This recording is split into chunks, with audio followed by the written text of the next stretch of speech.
Hello, it's Mitch Tarr, President and founder of ZenMarketing.com, and today we're going to have some fun with restaurants and email marketing. So we'll work through a little case study with a real life example and show you a good way to build a list and generate some more revenue at your restaurant.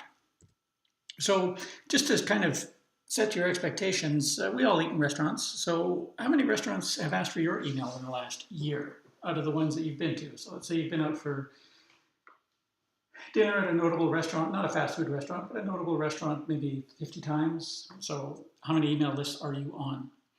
And the answer is probably not very many. I know I'm on a few, but then I work really hard to get on them.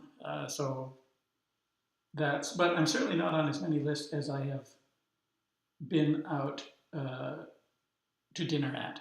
So, and now let's put yourself in the perspective of the restaurant owner. Would you rather have 0 names on your list or 1,000 customers on a list?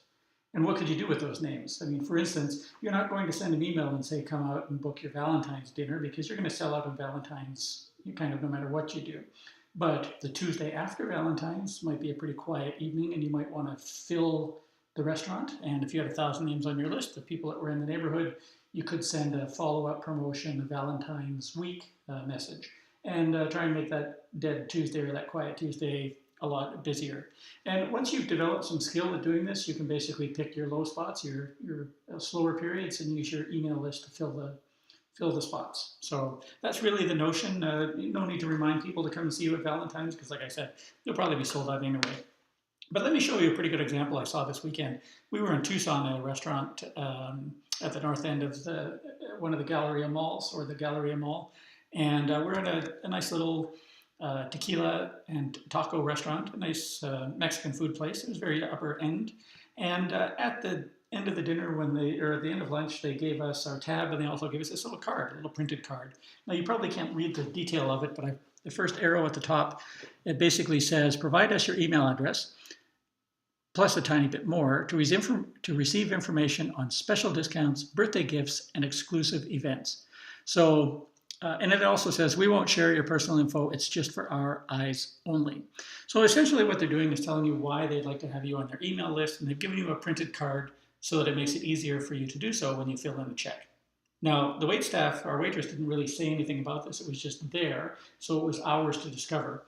The interesting thing about this, I could fill it out and leave it when I left, but I could also take it with me. At the very bottom of the form, it says, did you know you could also sign up online, and send you to a URL to do so. So sometimes people are just not in the mood at the moment. They'll take the form with them, and they'll come back and fill in the form online. So that's a pretty good implementation, a pretty good catch, to be able to make the request for people in the location and also make the request later on. One of the other restaurants I found was really interesting. I was in Central California on a road trip, and stopped in for breakfast at a Denny's restaurant.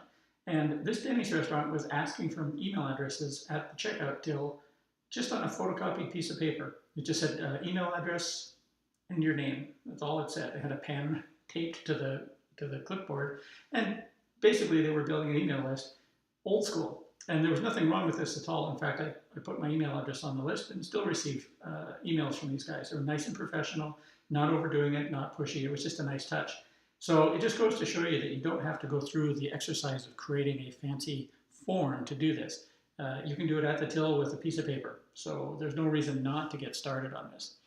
When I went to the online website that was on the form, because I thought I would do this afterwards, I filled in the form, or I went to the website, and I immediately got this pop-up screen. And this is the join window that popped up in front of the restaurant website. So I couldn't see the website without filling in this form. And one of the things I pointed out here was that this was the point that I discovered that they were part of a larger chain.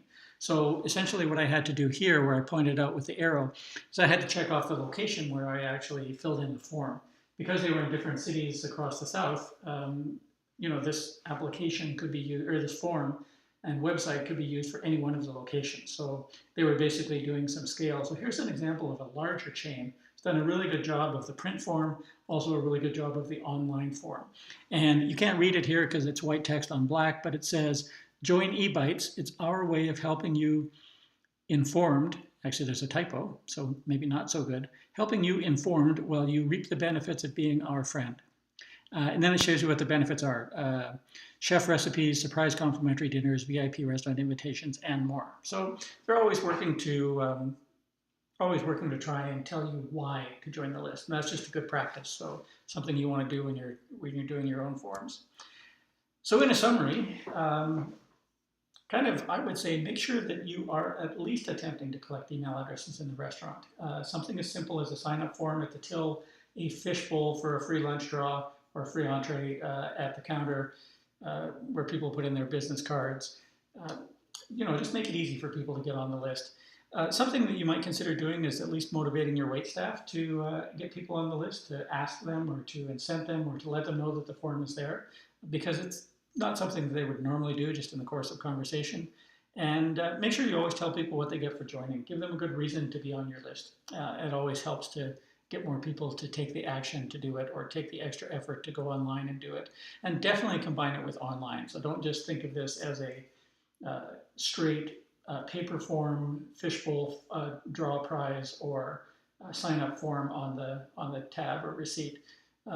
Make sure you combine it with your online website, and you'll get more people signing up. And of course, the bigger your list, the more powerful your promotions can be. So over time, your list will grow from 100 to 1,000 to 10,000 to, and really can have a very powerful marketing tool at your disposal. Think of what would happen right now if you had, let's say for instance, you had a list of 3,000 names, and it was a little slow on Friday night. You didn't have your regular bookings. Send out an email, and you'll be booked up. Problem solved. So really powerful tool. Make sure you do it. This was an example of a restaurant that did a really good job of it. As usual, you can hire zinmarketing.com to do the work for you. That's what we do all day long.